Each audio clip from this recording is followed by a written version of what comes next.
2 de setembro, né? São 16h59, né? Precisamente 16h59. 16h59 e vamos começar a nossa live de hoje, que ela faz parte de uma série, né, dentro do nosso bate-papo Coach Executivo. Coach Executivo é um trabalho que a gente vem desenvolvendo já há 10 anos, né, aqui no Recife, e esse trabalho visa preparar os executivos para os seus desafios, né, de carreira, né? Então esse tem sido a nossa dinâmica nesse Coach Executivo. E resolvemos então passar a mostrar à sociedade, mostrar ao mercado um pouco desse trabalho, né, e o quanto ele pode fortalecer aquele executivo que deseja, que queira, né, crescer profissionalmente. Então, todo aquele profissional que deseja ter um crescimento, né, toda aquela pessoa, né, que deseja crescer profissionalmente, ela tem que buscar esse investimento, ela tem que buscar o conhecimento necessário para que ela possa se fortalecer, né? Ninguém deve pensar que, eu vou estudar, eu vou me preparar para conseguir um bom emprego e ganhar muito dinheiro. Não, se você está pensando dessa forma, você está equivocado. Não é esse o caminho. O caminho do autodesenvolvimento, o caminho do fortalecimento da pessoa, do profissional, é o caminho natural para você ser uma pessoa melhor. Esse é o ponto principal. Para você ter sucesso na vida, você tem que ser uma pessoa melhor, você tem que evoluir, né? Em todos os sentidos, né? No lado espiritual, no lado humano, no lado intelectual, né? Para que você realmente seja uma pessoa completa, seja uma pessoa numa visão ampliada. Então esse é o caminho. Ontem à noite ligaram para mim, depois da nossa live, algumas pessoas mantiveram contato comigo, tem meu celular, e eu quero também deixar aqui com vocês meu celular, é 81, código 81, 99927 1723. Esse é o meu celular direto. E essas pessoas tinham o meu celular e eu estou disponibilizando agora para os demais que estão aí nos assistindo. E essa pessoa veio perguntar o que um controller, né, já que estamos falando da controladoria, qual seria o perfil ideal para um controller, né? E por isso eu estou começando a essa nossa live de hoje, dessa série sobre a controladoria, para falar um pouco sobre o perfil do controller, para que as pessoas busquem ter um entendimento claro, né? Um controller, ele está a um passo, né, da mudança da carreira dele, da mudança da trajetória dele. Um controller, ele está no degrau que antecede uma diretoria financeira. Então, o diretor financeiro, ele está a um degrau que antecede a posição de presidente, a posição de CEO. Então, veja, o profissional que resolve assumir um desafio de ser controller, ele precisa estar preparado para isso. Se ele não estiver preparado, ele não vai ter longevidade nessa carreira, e se ele não tiver os atributos para ele poder crescer, ou seja, se ele não desenvolver os potenciais necessários para ele receber novos conhecimentos, novos aprendizados e poder assumir novos desafios, então esse controller ele vai estacionar na sua trajetória, porque aí ele vai virar um contador de luxo. E um contador de luxo é caro para a empresa, e é preciso que todos entendam isso. Um controller que não consegue ter um desenvolvimento profissional para alcançar novos desafios, para assumir novos desafios, ele passa a ser um contador de luxo, e um contador de luxo não tem espaço nas empresas. Ele fica estacionado. Então, a empresa grande contrata aquele profissional e ali ele permanece, ele não sai da controladoria. Isso não é bom. E é necessário que todos estejam atentos a isso. Então, o ser humano precisa se preparar não com um olhar para assumir um cargo e ter uma carreira executiva de sucesso. Não. Ele tem que se preparar para ser uma pessoa melhor. Ele tem que se preparar para ser um ser humano melhor, né? O autodesenvolvimento exige isso, melhoria constante para que ele tenha sucesso. Então eu destaquei algumas características que o profissional que realmente quer seguir uma trajetória executiva, e eu já destaquei aqui que o executivo é diferente, né?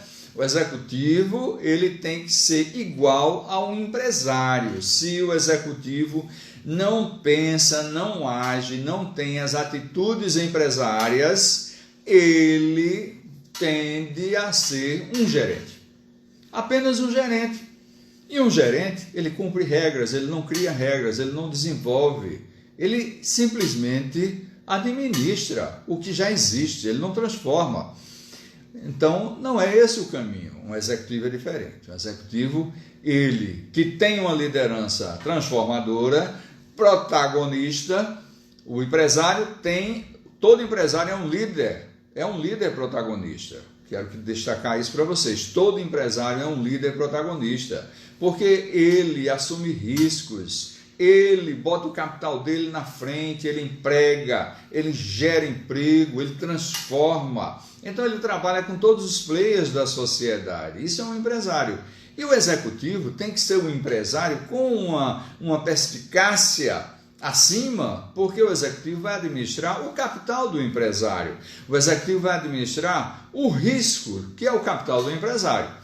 Então a diferença está aí, na administração do risco. O empresário administra o capital próprio e o executivo administra o risco do capital do empresário. Então, essa preocupação tem que existir. Então, o controller, ele já precisa estar com essas habilidades desenvolvidas antes de estar assumindo esse desafio de ser um controller de uma grande organização, tá certo? O primeiro passo para a empresa que está selecionando um controller, o primeiro passo dessa empresa é que ela avalie se aqueles profissionais, se aqueles talentos, tá certo? E você, profissional que está participando de um processo seletivo para uma função de controller, observe se você tem as competências necessárias para dar sustentação à missão, aos valores e aos princípios da empresa pela qual você está buscando essa oportunidade de controle. A empresa que está selecionando, ela precisa buscar um talento humano que tenha as competências de habilidades e atitudes, tá certo? Que formam o lado emocional, necessário e racional, que dê sustentação aos pilares da missão da sua empresa, do propósito da sua empresa e dos valores da sua empresa. Veja que o olhar, ele é convergente, mas o ponto de vista é diferente. Do ponto de vista do controller, do candidato ao cargo, à função, e do ponto de vista da empresa. Esse é o ponto de partida. Esse é o ponto de partida. Se ele não tem essas características, não participe de um processo seletivo desse, que você só vai se desgastar. Ah, mas quando eu chegar lá eu vou assumir isso, vou desenvolver isso. Não desenvolve, não é assim. E a empresa tem pressa. A empresa tem pressa. A empresa quer um profissional já desenvolvido, já com esses atributos, já com essas competências. Então, por isso, essa é a importância. Qual é a outra característica que é necessária para esse profissional? Ele tem um lado humano extremamente forte. Ele tem um lado humano extremamente desenvolvido. Por quê? Porque são muitos problemas que ele vai enfrentar, são muitos problemas que ele tem que resolver. E ele tem que ser muito forte com os problemas, mas ele tem que ser leve com as pessoas. Então, o lado humano precisa estar consolidado e desenvolvido. Para isso, ele tem que possuir uma inteligência emocional fortalecida, um nível elevado de inteligência emocional. Essa é a outra característica necessária para o perfil de um controller, tá certo? Qual é a outra característica? Que esse profissional tenha relacionamentos humanos de longo prazo, ou seja, manter relacionamentos humanos de longo prazo é muito importante, mostra a solidez do caráter do profissional, tá certo? A ética desse profissional. Então, a transparência, tá certo? Com que ele transcorreu toda a vida dele, ela é muito importante e ela é refletida nesse processo. Então, a terceira característica principal, as competências da missão, a questão do pensar, né, empresarial, tá certo? É a segunda. A terceira é a questão do desenvolvimento humano. A quarta é um elevado nível de inteligência emocional. A quinta é a questão do relacionamento humano de longo prazo, né, de forma duradoura, que isso mostra o caráter e a ética que esse controle, que esse profissional possui. E, logicamente, ele tem que ter as competências da função, as competências do cargo, ok? Então, agora que falamos desse perfil do controle. Espero que você que esteja nos assistindo observe que o principal ponto em questão, ele é subjetivo, não é técnico. Não é técnico, ele é subjetivo, ele é associado ao comportamento, às habilidades que precisam já estarem desenvolvidas na pessoa. Não é o conhecimento técnico. Sem esquecer, se ele não faz esse trabalho de autodesenvolvimento, que tem que ser uma constante, tem que ter disciplina, persistência, tá certo? Perseverança e determinação. Se ele não faz esse trabalho, o que é que vai acontecer? Ele vai ser apenas um contador de luxo. Apenas um contador de luxo. E contador de luxo não tem vida longa em grandes organizações, porque torna-se caro.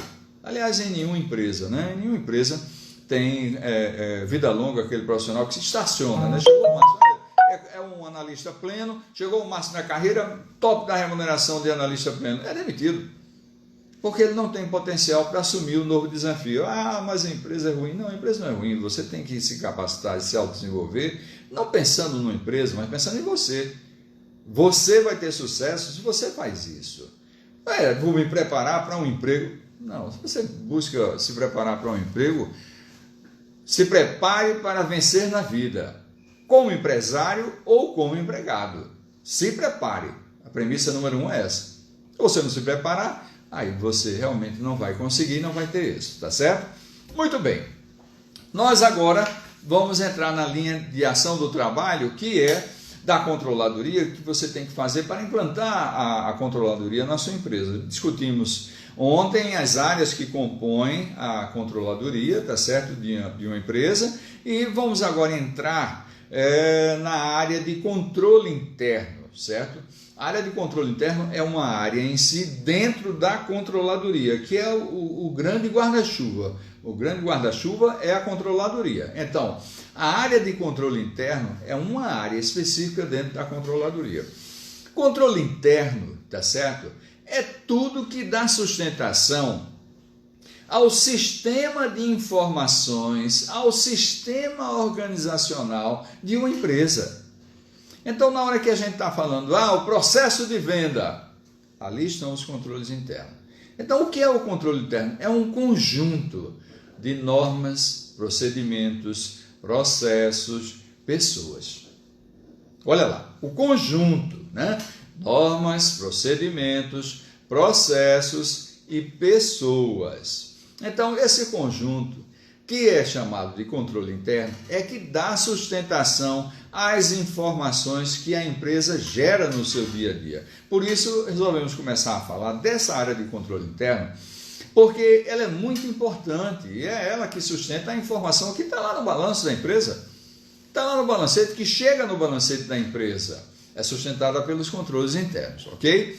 Então, vamos abrir um pouco essa área de controles internos. O que é que eu tenho na área de controles internos? Eu tenho 3 grandes grupos que são interligados, tá certo? Processos, o primeiro, risco,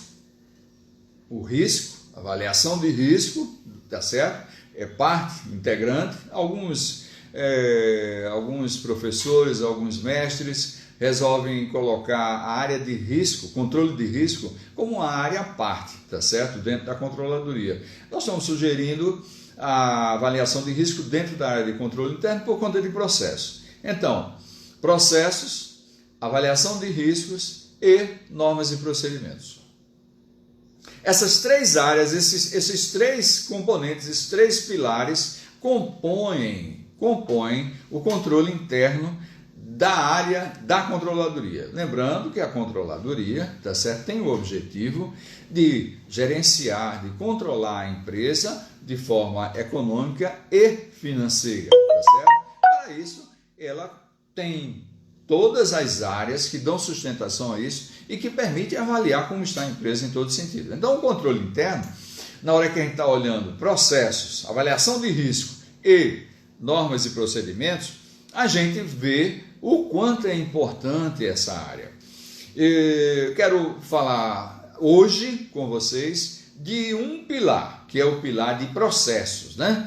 O pilar de processos, porque processo de negócios, como é que se faz um trabalho de processos? Ora, na hora que a gente está discutindo a avaliação dos controles internos de uma empresa, em primeiro lugar, você vai definir quais são os principais processos, né? A contabilidade, você tem a área financeira, você tem a área de vendas, a área comercial, você tem a área de suprimentos. Cada área de uma empresa tem uma representação no balanço. Se você não teve a oportunidade de analisar isso, observe. Na hora que eu estou olhando o lado das disponibilidades, aplicações financeiras, movimentação financeira, tá certo?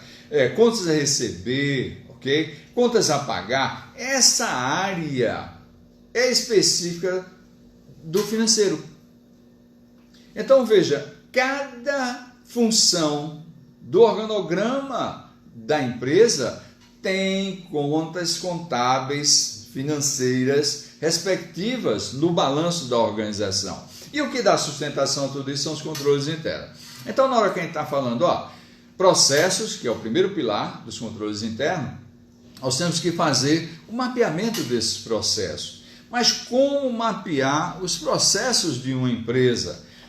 O mercado disponibiliza vários sistemas, né, softwares, que são free, né, que são grátis, né, que permitem você fazer o mapeamento do processo. Então, eu gosto de trabalhar nas nossas consultorias com os nossos clientes com o Visage. O Visage é um software que tem a modelagem, né, a simulação de modelagem no nível mais avançado, e tem a modelagem dos processos de uma forma mais simples, tá certo? Que você pode utilizar para documentar um processo de negócio. Então, um processo de vendas, um processo de compras. Então, por exemplo, processo de vendas. Eu tenho várias etapas. Eu tenho vendas, contas a receber, recebimento.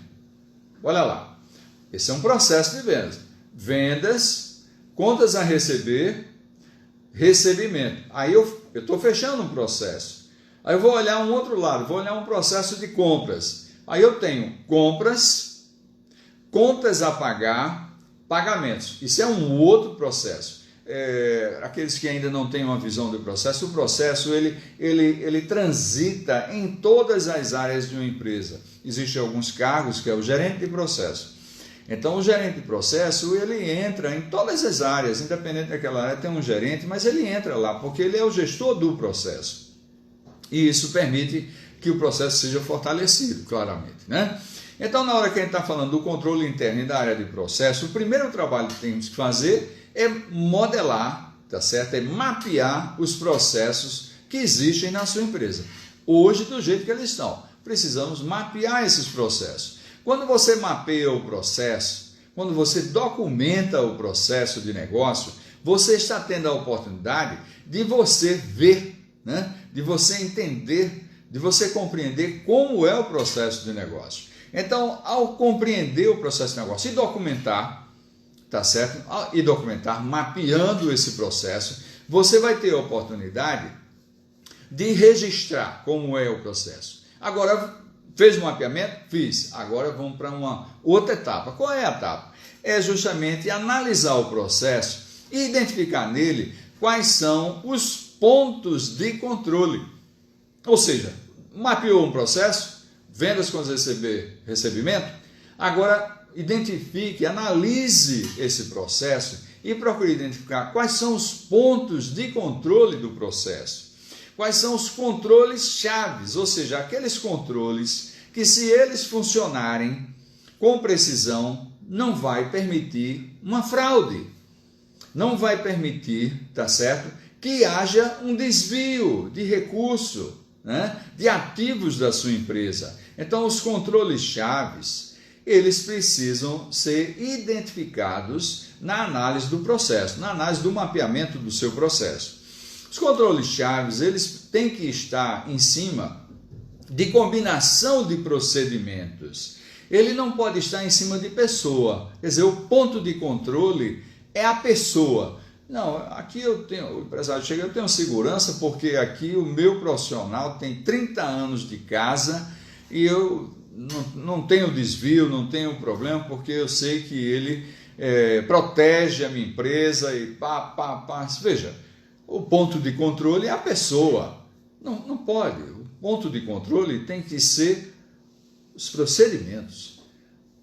Procedimentos que devem estar numa balança que permita o confronto e o equilíbrio. Então, por exemplo, eu tenho um procedimento que é da reconciliação bancária. Então, observe isso. O financeiro ele faz todo o trabalho de conciliação, ok? Ele faz o trabalho de conciliação com o banco. O financeiro faz a primeira etapa de conciliar as contas com o banco. Muito bem. A contabilidade faz o trabalho subsequente, que é a reconciliação bancária. Veja, são ações que são realizadas, uma fortalece a outra. Aí alguém vai dizer, isso é o que eu estou chamando de controle-chave, ok? Num processo. Aí alguém vai dizer, mas Caldas, hoje o sistema é integrado, isso... tudo bem, o sistema é integrado, mas acontece que você tem que conciliar a contabilidade com o financeiro. Mas o sistema integrado, não é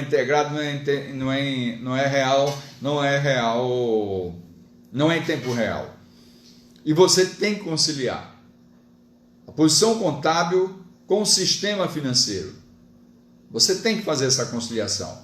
Então, veja, isso é um procedimento, isso é um controle-chave que está inserido no procedimento, não na pessoa. A pessoa pode sair, pode ser trocada, não tem problema nenhum, mas o procedimento tem que ser permanente, ele tem que permanecer. Então, chega a mercadoria na fábrica, essa mercadoria, o caminhão, quando chega com a matéria-prima, é preciso pesar na balança. E a balança precisa estar sempre revisada e aferida, né? Para não ter problemas de desvio na balança. Então, o caminhão chega com a mercadoria, tem que ser pesado. E depois ele descarregar, tem que ser pesado novamente, para tirar a tara. E o peso tem que ser confrontado com o que está na nota fiscal do fornecedor que encaminhou. E são controles, e são procedimentos. Esses procedimentos de controles chaves que permitem evitar desvio. Tem que ter evidências. E não a pessoa. Não o almoxarife. Meu almoxarife tem 40 anos de empresa, 30 anos de empresa, é de total confiança minha. Não, isso aí é ponto de controle na pessoa. Não é o caminho, tá certo? Então, se na análise do processo que você mapeou, qualquer que seja o processo, identificou esses aspectos, é preciso registrar para que se possa tomar a decisão. Na hora que você mapeou, analisou os processos e identificou os controles de chaves, você tem que ir para a terceira etapa. Qual é a terceira etapa? A terceira etapa é fazer uma análise SWOT do processo. Quais são as fortalezas desse processo? Quais são as fraquezas? Quais são as oportunidades de melhoria? E quais são as ameaças? Quais são as ameaças que podem proporcionar, em cima daquelas fraquezas, o que é que pode acontecer, né? Então, essa análise SWOT, ela tem que ser construída, ok? Para que você possa ter a segurança necessária para poder dizer, fechei uma análise criteriosa do processo que foi mapeado. Muito bem. Agora, o que é que eu tenho que fazer? Eu tenho que gerar um plano de ação, tá certo? Com responsáveis para poder apresentar e cobrar. A controladoria é quem cobra. A controladoria tem que estabelecer responsáveis. Não é a controladoria a responsável é o gestor da área. O gestor de cada ponto do processo. Ele é o responsável. Agora, quem cobra é o controller. Quem cobra é a controladoria. É importante que tenha essa consciência. E, logicamente, o controller ele precisa se posicionar como tal para que a coisa possa acontecer, tá certo? Ah, é um igual. Sim, ele é um igual, tá certo? Mas você vai ter que saber liderá-lo. E a gente já conversou nas nossas lives passadas como liderar um igual, perfeito? Mas a cobrança dessa gestão é do controller. Não esquecendo que quando você vai fazer uma análise SWOT do processo, você procure, nós trabalhamos muito com o conceito de ciclo de conhecimento. Ou seja, a gente reúne no ambiente todas as pessoas envolvidas naquele processo. Então, se estamos trabalhando com vendas, né, o processo de vendas, contas a receber, recebimento, então a discussão daquele processo tem que ter as pessoas chaves, né, os líderes chaves da área de vendas, da área de contas a receber, tá certo? E da área da cobrança, né? Do recebimento, aliás, do recebimento em si. Então, esses profissionais precisam estar reunidos na batuta, na coordenação do responsável pela área de controle interno, para que possa discutir todo aquele processo que foi mapeado, os pontos que foram identificados e a análise SWOT ser feita com a presença deles, porque dali vai sair os responsáveis e vai também ser identificadas as causas das principais fragilidades, ok? Bem, gente, hoje nós vamos encerrar nossa live justamente com esse assunto. Fechamos assim a linha de processo, porque o plano de ação é um plano de ação que vai ser fruto de tudo que foi identificado no SWOT análise, tudo que foi identificado na análise, tá certo, do processo, para que você possa estabelecer responsáveis e prazo de cumprimento da melhoria daquele processo. Um prazo de melhoria pode ser a informatização de determinado procedimento, tá certo? Customizar, implantação de robôs em determinados níveis do sistema que hoje está dando cobertura ao processo, para que evite a pessoa e um robozinho faça esse trabalho, tá certo? Então, tudo isso é fruto de uma análise profunda do processo, tá certo? Não deixe de compartilhar com convide seu amigo ou aquele executivo que você conhece e que esse assunto pode agregar valor para ele, compartilhe para ele esse nosso trabalho, tá certo? Não deixe de marcar o seu like, fazer os seus comentários, fazer as suas perguntas, como ontem ligaram para mim, eu também disponibilizo para que você possa ligar e conversar. Meu celular é o 81 99927 1723. Lembrando a vocês que amanhã nós vamos ter uma live às 8 horas da noite, tá certo? Onde nós estamos questionando, né? Existem lideranças protagonistas nas empresas brasileiras? Essa é a questão que eu estou levantando, porque o Brasil e as empresas necessitam de lideranças protagonistas. Profissionais que apenas são cumpridores de ordens, olha, esses caras estão com os dias fadados à sua extinção. Não tem perspectiva de crescimento hoje em dia para isso. Com toda essa dinâmica, com toda essa tecnologia que está sendo disponibilizada, ok? Então vamos se renovar, vamos se reinventar, vamos buscar uma melhoria contínua e um alto desenvolvimento, que é ponto pacífico. Nosso bate-papo Coach Executivo com Fernando Carlos está encerrando hoje. Lembrando a nossa live de amanhã. Amanhã vamos ter sim uma livezinha nossa aqui da controladoria, mas principalmente vamos tratar desse assunto. Será às 8 horas da noite, então não vamos ter a continuidade da controladoria, da discussão da controladoria, ok? Então amanhã é a live, 8 horas da noite. E sexta-feira temos outra live.